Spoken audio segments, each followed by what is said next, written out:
Right, so I'm making a sweet bread, mostly using Wholefoods. So I've not tidied anything, so just ignore stuff in the background. So I've got 150 grams of strong wholemeal flour in the bowl already, and then, not Wholefoods, I've got 50 grams of white flour. Evil white flour, but it makes it nice and soft. You want soft bread. If you want to go full Wholefoods, you're going to have to do 200 grams of your wholemeal. 1 tablespoon of extra virgin olive oil. I didn't think this through. Okay, and we've got 1 teaspoon of easy bake yeast. I use Alison's. I mean, you use whatever you like, whatever's at your local supermarket. 1 teaspoon. And half a teaspoon of salt. I use Malden sea salt flakes because I visited a posh friend's house once and then I got addicted to them. Lovely. So, and then I do most of my baking by kind of feel.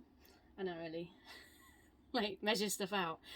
So I've got a mug of hot water and I've just stuck my finger in it and it feels around about sort of like the same temperature that I am, and that tends to be, again, I don't use thermometers, I don't really do anything, and you just pour enough in until the mixture kind of comes together.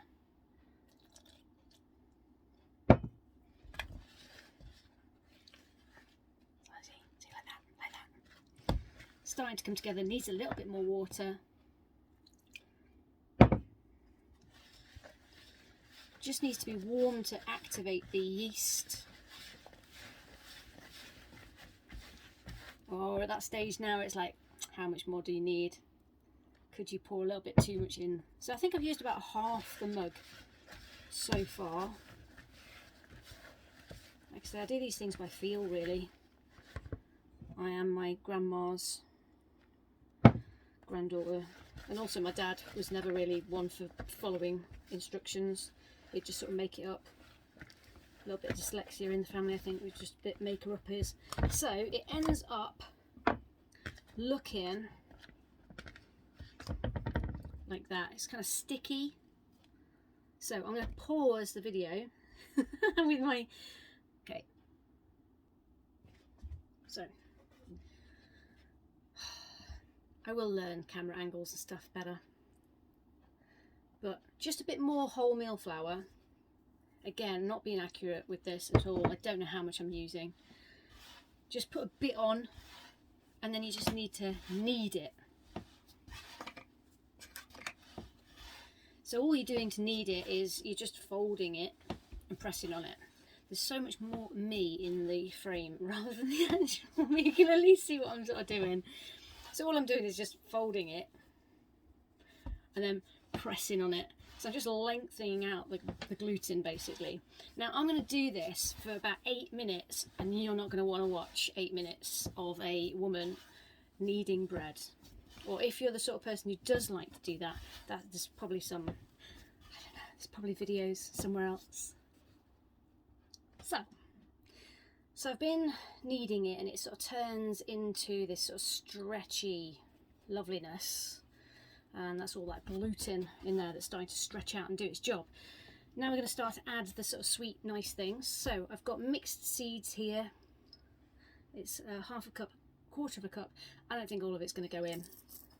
Pumpkins seeds, sunflower seeds, linseeds, sesame seeds. So you've already got your wholemeal flour in there. So that's 5 Wholefoods just in one thing so far. I think I've put too many in, never mind. I've got some nuts that I'm going to add later as well, and I've got chopped figs and dates, and again I tend to go kind of with feel, how much looks about right. Chopped figs, chopped dates. You can add raisins. I happen to be allergic to grapes, so I will not be adding raisins, sultanas or any of that sort of nonsense in here. because that would not be good.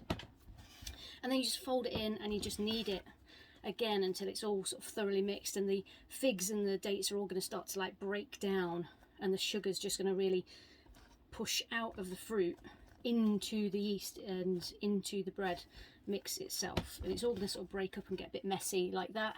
But I'm going to do that. It's going to take me about 2 minutes. Right, so you can see that we've got, like, it's all gone sticky and everything's all kind of gluey in there now. So this needs to prove. Now I've got, you might have a proving oven, or you might have a conventional oven that you can set to a proving temperature. I've got a stove, and I'm just going to plop this into